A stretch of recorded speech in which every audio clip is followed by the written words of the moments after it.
Olá a todos, sejam todos muito bem-vindos. É um prazer imenso, um prazer como sempre inenarrável poder estar aqui com vocês, trazendo, portanto, as mais importantes dicas, as mais importantes notícias para você que fará logo a prova para o concurso da Polícia Militar do Ceará. Para dar continuidade aos nossos estudos geográficos, às nossas investigações, nós iremos abordar hoje um dos assuntos mais importantes ainda relacionado ao tema da população brasileira, que foi exatamente as questões relativas ao processo migratório do Brasil. As migrações, elas sempre fizeram parte da história do nosso país e nós vamos perceber, portanto, que desde o período que foi efetivada a colonização em 1530, que elas têm sido uma das mais principais responsáveis pela dinâmica não só de ocupação, mas até mesmo a dinâmica econômica pela qual o Brasil passou ao longo desses mais de 500 anos de história. Sem mais delongas, eu te convido para ver o quadro para que nós possamos já iniciar nossa análise quanto ao processo migratório do Brasil. Vem comigo. Gente, como de costume, nós sempre começamos as nossas aulas apresentando, portanto, o nosso endereço eletrônico. Vocês encontram exatamente o meu e-mail e o meu endereço pelo Facebook para que vocês possam, portanto, estar entrando em contato comigo para solicitar ajuda, tirar dúvidas, pedir materiais. Terei um enorme prazer em ajudá-los no que for preciso. E aqui eu já começo a nossa aula trazendo uma análise do que foi, portanto, o Brasil ao longo desses últimos anos, em especial ao longo desses últimos 20 anos. Se nós observarmos esse mapa ele é maravilhoso. Olha que mapa maravilhoso. Esse mapa ele foi exatamente lançado já faz alguns anos, uns 2 anos, e esse mapa ele mostra exatamente a relação do processo migratório de 95 até 2009. Nós vamos observar que nós temos aqui o saldo migratório para cada estado do Brasil. Gente, esse mapa você não encontra em nenhum outro curso a não ser aqui no professor Gustavo Brígido e comigo nas nossas maravilhosas aulas de geografia. Observe que nós temos um detalhe muito grande, um detalhe muito forte desse processo migratório, onde nós vamos identificar exatamente por cada estado qual foi a realidade ao longo desses últimos anos. Os estados que estão em azul são os estados que mais receberam imigrantes ao longo desses últimos anos. Os estados que estão em vermelho, rosa, como você preferir, são exatamente aqueles que perderam, no caso, migrantes. Nós vamos observar que nós temos sempre uma diferença importante, não esquecer, que nós temos o que chamamos de migrantes, que são pessoas que se deslocam. Mas esses migrantes, eles podem ser imigrantes e eles podem ser emigrantes. O imigrante é quando ele entra em uma determinada região e o emigrante é quando ele sai. Por exemplo, se nós pegarmos, por exemplo, os estados que estão em azul, nós vamos observar que o saldo migratório desses estados é um saldo positivo. Em que aspecto? Mais entraram pessoas do que saíram. Se entraram mais pessoas do que saíram, o saldo ele vai ser positivo. Agora, os estados que estão em vermelho, rosa, como você preferir, são estados, portanto, que possuem um saldo migratório negativo, pois o número de pessoas que saíram foram maiores do que os números de pessoas que entraram. E aí você tem como destaque, por exemplo, o Ceará. Nós vamos observar que a proporção foi de que mais de 4.300 deixaram, fazendo, portanto, com que nós tivéssemos aí um saldo negativo em relação ao número de pessoas que entraram em nosso estado. E assim você identifica isso em cada um, portanto, dos estados brasileiros. Pessoal, o estado de Goiás, ele está em azul, simbolizando, portanto, que ele foi o estado que teve o maior saldo. Nós vamos observar que os números de Goiás mostram que o número dos que imigraram foi de aproximadamente 130 mil, maior em relação aos emigrantes, fazendo, portanto, do estado de Goiás o estado de maior saldo.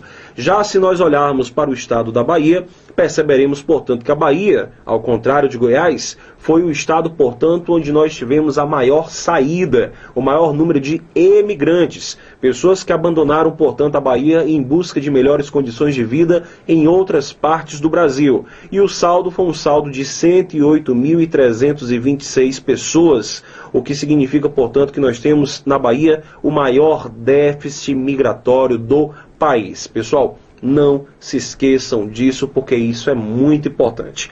Aqui ao lado, nós vamos observar exatamente os fluxos migratórios. Observe que os fluxos migratórios, eles mostram exatamente a seguinte situação. Do Nordeste para o Sudeste, em 1995 e 2000, durante esse período de 5 anos, praticamente 1 milhão de pessoas deixaram o Nordeste em busca de melhores condições de vida no Sudeste do Brasil. Nós temos 969 mil pessoas, quase 1 milhão de pessoas. Se nós pegarmos de 99 a 2004, nós vamos observar que tivemos aí uma diminuição. Olha que interessante. De 95 a 2000 foi quase 1 milhão, de 99 para 2004 caiu pela metade praticamente, e de 2004 para 2009 caiu para 443.962 pessoas. Pedro, o que significa essas reduções? Pessoal, muito simples. As reduções elas estão acontecendo exatamente por conta que a região Nordeste, para começo de história, ela está se desenvolvendo, é uma das regiões mais permanentemente em avanços econômicos hoje do Brasil. São regiões que, por mais que ainda tenham problemas estruturais muito graves, elas têm ao longo desses últimos anos implementado uma série de programas que permitem, portanto, melhorias substanciais de vidas para as pessoas que vivem nela. Dessa maneira, muitas pessoas já não deixam mais o Nordeste para o Sudeste como anteriormente acontecia. Embora, cuidado com o que eu vou te dizer, embora o Nordeste seja a região com maior número de imigrantes do Brasil, ou seja, não existe região no Brasil que mais emita pessoas do que o Nordeste. Embora ele continue sendo, observe que esses números eles estão caindo de maneira muito significativa. Se nós pegarmos do Sudeste para o Nordeste, nós vamos perceber que aqui nós vamos ter em grande parte a chamada migração de retorno. A migração de retorno corresponde exatamente àqueles nordestinos que foram para o Sudeste, mas que após uma frustrada passagem pela região, a região mais desenvolvida do ponto econômico do Brasil, eles acabaram, portanto, voltando para a sua casa. Observe que de 95 a 2000, cerca de 460 mil foram para o Nordeste. De 99 a 2004, 620 mil. E de 2004 para 2009, cerca de 320 mil. Gente, aqui são dados interessantes que mostram, portanto, que nós temos aqui um significativo retorno. É claro que nem todos que saíram do Sudeste para o Nordeste se referem, portanto, a uma migração de retorno, mas, em grande parte, corresponde exatamente a isso que vocês observam aí no mapa. Tá ok? Pessoal, sempre que nós falarmos em migrações, nós estaremos falando, portanto, dos nossos movimentos populacionais.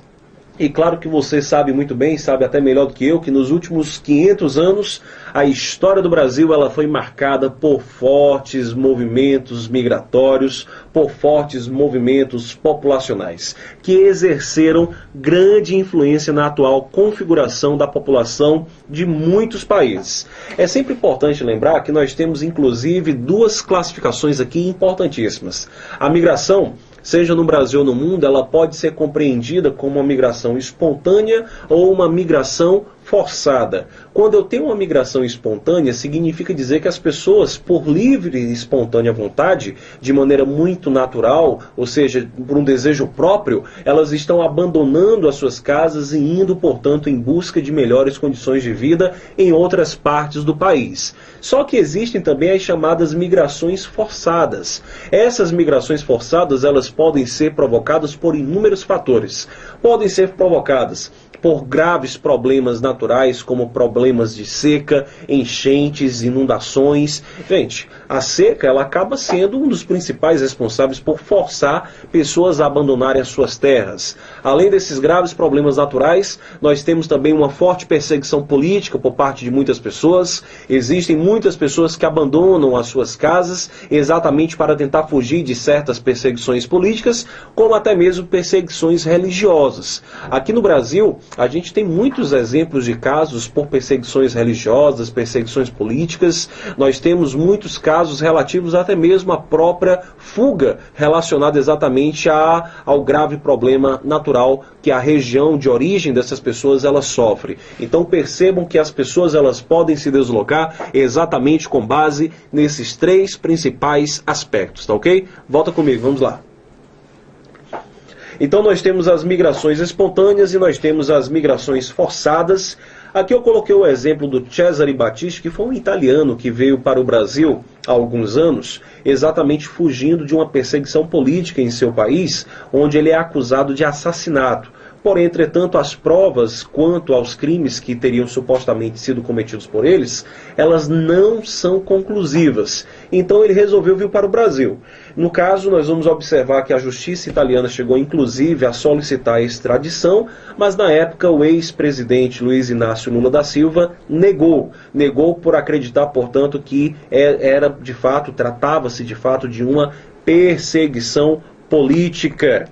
Gente, além das migrações elas serem classificadas como espontâneas e forçadas, nós vamos observar também que as migrações elas podem ser classificadas quanto ao tempo de duração, sendo elas, portanto, definitivas, permanentes ou migrações temporárias. Da mesma forma, elas podem também ser classificadas quanto ao espaço de deslocamento, sendo elas internas nacionais ou externas internacionais. E aí nós temos como exemplo algumas migrações. Eu vou te dar um exemplo.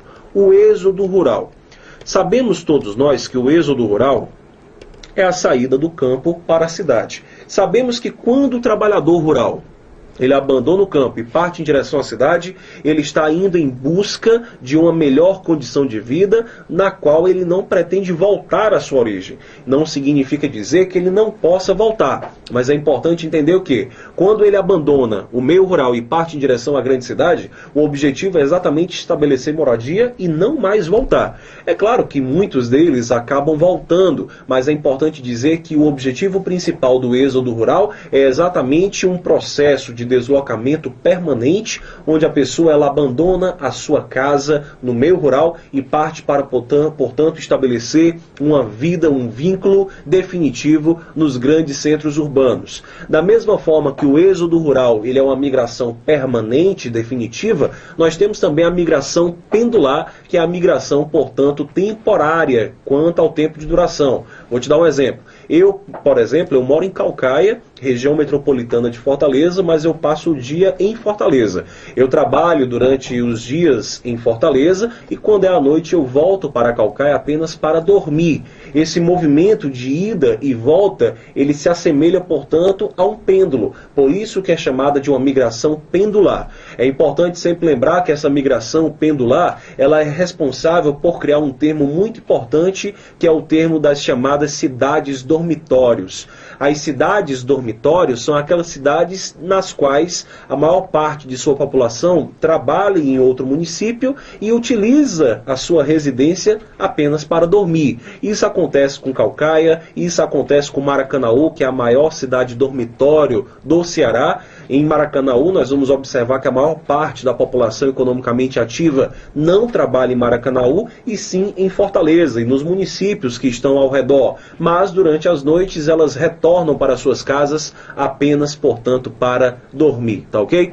Volta comigo então, vamos lá.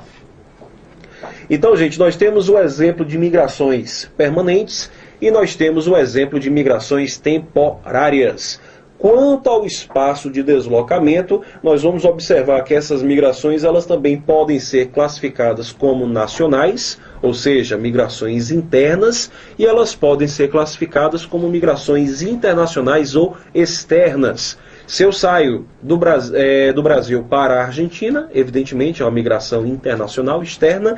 Se eu saio do Ceará para a Bahia, é uma migração interna. Então, esses são os exemplos de migração quanto ao deslocamento. Pessoal, as migrações elas ainda podem ser classificadas como interregionais e intrarregionais. Isso daqui é importantíssimo e eu peço a tua atenção de maneira muito forte. Atenção, meu querido. Quando eu falar em migrações interregionais, eu estou falando de migrações entre regiões. Quando eu falo de migrações entre regiões, é quando eu saio de uma região, evidentemente, para outra. O que é que nós vamos perceber? Se eu sair do Ceará e for, por exemplo, para o Pará, eu estou saindo do Nordeste para o Norte do Brasil. Se eu saio do Nordeste para o Norte, essa migração ela vai ser interregional. Se eu falo de uma migração intrarregional, estou falando de uma migração dentro da região. Se é uma migração dentro da região, o que é que nós vamos perceber? Se eu sair, por exemplo, do Ceará para a Bahia, eu estarei saindo, portanto, de um estado para outro, mas dentro da mesma região, fazendo dessa maneira como ela seja classificada de migração intra-regional. As migrações externas, elas podem ser classificadas como intercontinentais e intracontinentais. Se eu saio do Brasil, por exemplo, para a Bolívia, vamos supor que aqui nós temos a Bolívia. Ó. A Bolívia está localizada exatamente aqui. Se eu saio de Manaus, capital do Amazonas, para a Bolívia, nós vamos observar que eu estou saindo do Brasil para a Bolívia, estou saindo de um país para outro, mas dentro do continente. Então a migração intracontinental é dentro do continente.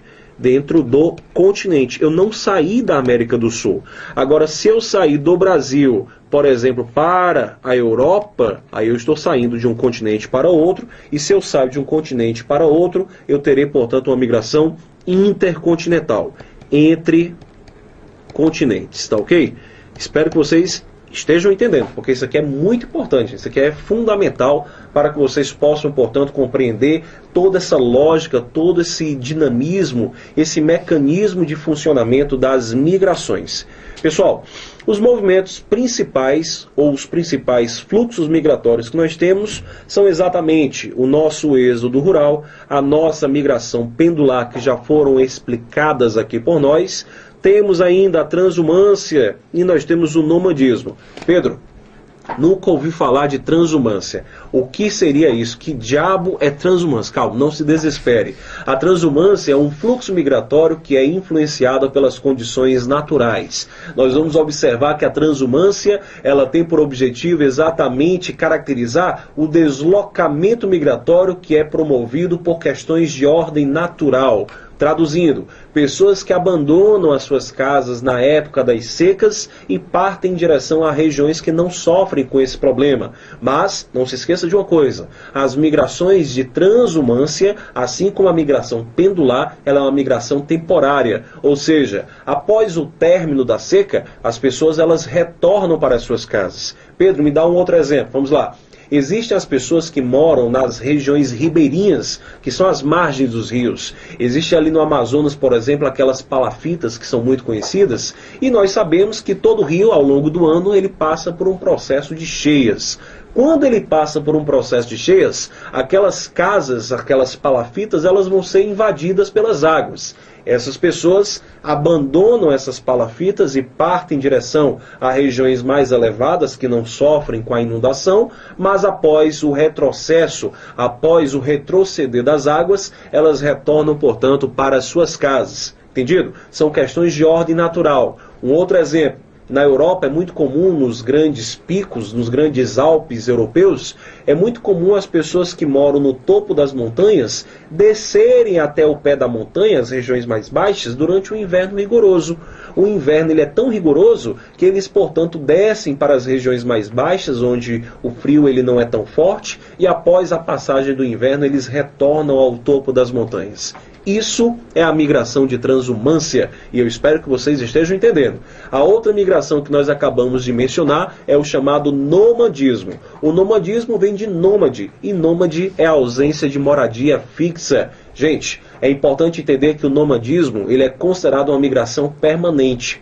Como assim permanente? Você deve estar se perguntando. Pedro, se não tem moradia, os nômades eles ficam se deslocando, então eles são temporários. Não. A ideia de temporalidade não está vinculada exatamente ao processo de tempo que exatamente as pessoas elas fixam no lugar. Ele está relacionado ao processo de ida e volta. Sempre que nós falarmos em migrações permanentes e temporárias, você tem que lembrar de uma coisa. A migração, para ela ser temporária, ela tem que ser uma migração de ida e volta. Ou seja, a migração pendular é aquela que eu vou e volto todos os dias. A de transumância é aquela que eu vou e volto após o término do efeito natural. A migração de nômades é a migração onde ele se desloca para uma região, mas claro, como eles não têm moradia fixa, eles ficam permanentemente se deslocando. Então, se eles ficam permanentemente se deslocando, nós temos, portanto, uma migração permanente quanto ao tempo de duração. Tá ok? Volta comigo para o quadro, vamos lá. Então nós temos aqui os principais fluxos migratórios do Brasil.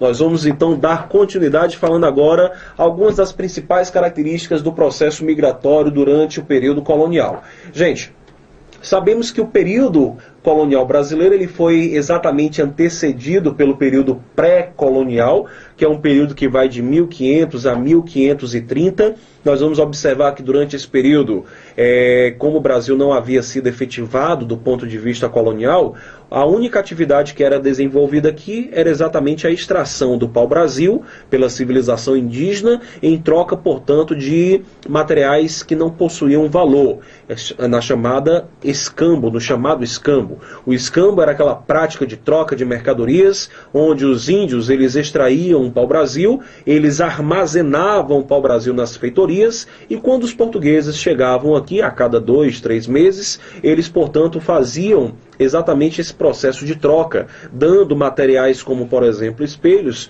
materiais que não possuíam valor algum para os europeus. Ou seja, era um processo de exploração da mão de obra indígena de maneira absolutamente leviana.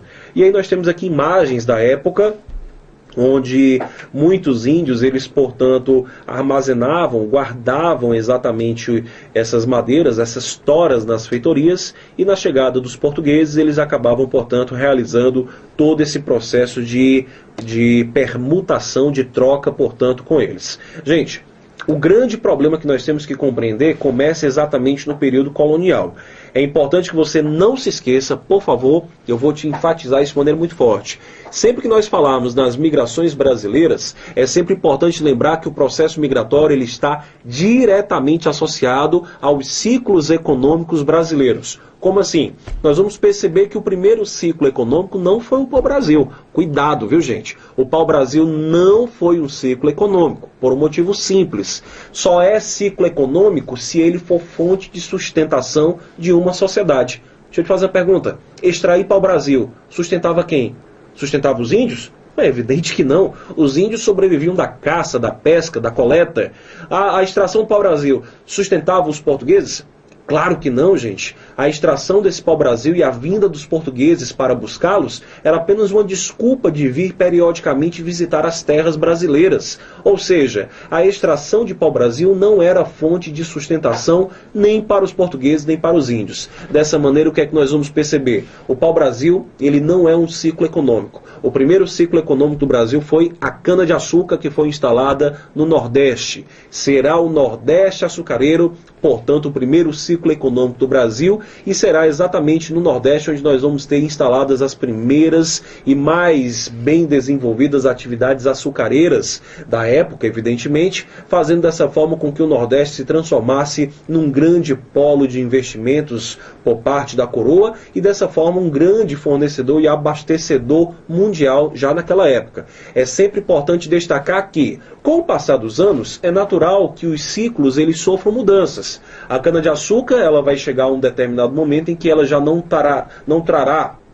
tanto valor como outras atividades poderão, por exemplo, trazer. Nós vamos perceber que a cana-de-açúcar ela vai ser o principal ou a principal atividade econômica, o principal ciclo durante muito tempo. Durante o século XVI, durante o século XVII, era a principal atividade econômica do Brasil. Só que no século XVIII, a cana-de-açúcar ela vai ser substituída pela mineração. E aí, olha que interessante, nós vamos sair do Nordeste açucareiro, em especial Pernambuco, que historicamente sempre foi o maior produtor de cana, embora nós saibamos que atualmente Alagoas ultrapassou Pernambuco em produção de cana-de-açúcar, mas observa uma coisa, se houve uma mudança de ciclo, ou seja, se a cana deixou de ser o principal e passou agora a ser a mineração a principal atividade econômica, nada mais natural do que um processo migratório do Nordeste para o Sudeste. Nós vamos perceber que os trabalhadores que aqui na época existiam, eles vão abandonar Pernambuco em direção às Minas Gerais. Quando eles chegam às Minas Gerais, eles estão provocando uma migração interregional, porque eles estão saindo do Nordeste em direção ao Sudeste. é uma migração interna, nacional, porém interregional, pois é entre uma região e outra. Depois, no século XIX, a mineração vai ser substituída pelo café. Só que o café ele foi produzido, em especial, em São Paulo. Dessa maneira, nós vamos ter uma migração intrarregional dentro do Sudeste, mas de um estado para outro. Saímos de Minas e vamos agora para São Paulo. Pessoal, os fluxos migratórios, eles inicialmente acompanhavam exatamente esse processo de desenvolvimento econômico pelo qual o Brasil passou. Tá ok? Volta comigo, vamos lá. Não se esqueçam, portanto, dessas características que eu acabei de mencionar para vocês. Saímos da época colonial, vamos entrar agora na época imperial. Nós vamos observar que na época imperial, nós vamos ter uma retomada da imigração europeia. Como assim, Pedro? Não se esqueçam que durante o período de efetivação da colonização brasileira, muitos portugueses, muitos espanhóis puseram os pés aqui em território nacional. Mas chega um determinado período onde essas imigrações serão suspensas, mas que durante o século XIX elas serão retomadas por conta, sobretudo, gente, das leis abolicionistas. A Lei Bill-Arbiden e a Lei Eusébio de Queiroz são consideradas leis abolicionistas. São leis que já estavam sendo, portanto, responsáveis por anunciar a abolição que aconteceria alguns anos mais tarde. Não se esqueçam que a Lei Bill-Arbiden, uma lei inglesa que foi criada em 45, ela dizia que todo e qualquer navio que fosse identificado traficando escravos, ela seria, portanto, essa navegação, essa embarcação, ela seria atacada e invadida pelos navios mercantes ingleses. Ou seja, a Lei Bill-Arbiden é uma lei contra o tráfico internacional de escravos. Em 1850, 5 anos depois, foi estabelecido, por exemplo, a lei brasileira que proibia também o tráfico negreiro no Brasil, a Lei Eusébio de Queiroz. Se nós tivermos a proibição do tráfico, sabemos que a mão de obra ela irá, portanto, carecer de uma substituição. Gente, não se esqueçam que os escravos, eles tinham uma expectativa de vida que mal ultrapassava a casa dos 30, 35 anos. Eles viviam em média exatamente essa idade. E quando nós tivemos, portanto, esse cancelamento do tráfico, isso acabou atingindo de maneira muito forte as atividades econômicas do Brasil, fazendo com que os grandes latifundiários, os grandes agricultores e mineradores do Brasil começassem a pedir auxílio e socorro exatamente aos imigrantes, trazendo eles para cá para substituir a mão de obra escrava. Os principais que vieram para o Brasil, como nós muito bem sabemos, são os italianos. E eu peço para que você volte comigo. Vamos lá, vem para o quadro. Então, os italianos foram os principais, sobretudo pela crise na Itália, da reunificação italiana pela qual eles passaram. Gente, aqui nós temos imagens de imigrantes que chegaram exatamente em São Paulo em 1907, Cuidado para não confundir com a vinda dos japoneses, porque a imigração japonesa foi apenas em 1908, um ano depois do que essa imagem ela está registrando, mas também eles chegaram no Porto de Santos. Gente, no período republicano, nós vamos observar que retomaremos agora as migrações internas. Olha que interessante. No período colonial nós tivemos muitas migrações internas. No período imperial tivemos a retomada das migrações externas, a vinda dos imigrantes. E no período republicano nós vamos retomar as migrações internas. Para começo de história, teremos o ciclo da borracha no início do século XX, onde nós vamos ter um grande deslocamento para a região norte do Brasil. Teremos também outro fator, como a industrialização no Sudeste. Sabemos que as primeiras indústrias se concentraram no Sudeste. Essa concentração fez com que muitos abandonassem as suas regiões de origem em busca de trabalho na região sudeste do Brasil, que na época tratava-se, portanto, da capital brasileira. Então, sem dúvida alguma, ela oferecia as melhores oportunidades e os mais diversificados tipos de empregos. Teremos depois a construção de Brasília em 1960. Em 1960, ou seja, há 55 anos, essa imagem que vocês observam foi uma imagem que foi publicada em 2010 na comemoração dos 50 anos de Brasília, o nascimento de uma nação, e nós vamos observar que a construção de Brasília, ela acabou tendo uma repercussão muito grande, pois muitos começaram a migrar para o Centro-Oeste em busca exatamente dessa melhor condição de vida, já que a construção da cidade de Brasília fez com que muitos investimentos fossem realizados na região e, consequentemente, os investimentos levaram, portanto, uma grande quantidade de instalação de empresas que precisavam, portanto, de mão de obra. Teremos em seguida a expansão das fronteiras agrícolas nos anos seguintes, fazendo sobretudo na região norte, expansão das fronteiras agrícolas no norte e no centro-oeste, fazendo dessa maneira com que nós tivéssemos, portanto, uma grande atração de imigrantes de diferentes partes do Brasil. Gente, por favor, fiquem atentos a isso. Com relação às migrações hoje, em 2011, por exemplo, dados publicados mostram que mais de 20 milhões de brasileiros migraram entre as grandes regiões do Brasil. O Nordeste, como eu já mencionei, continua sendo a principal área de repulsão e os dados atuais apontam as novas migrações para o Centro-Oeste e Norte do Brasil. Pessoal, dessa maneira nós encerramos, portanto, a nossa participação. Foi, como sempre, um grande prazer estar com vocês. Fica o meu abraço, o meu desejo de bons estudos e espero poder estar ajudando muito vocês nesta preparação que eu tenho certeza que já está recheada de muito êxito. Um forte abraço e até a próxima aula. Tchau, tchau.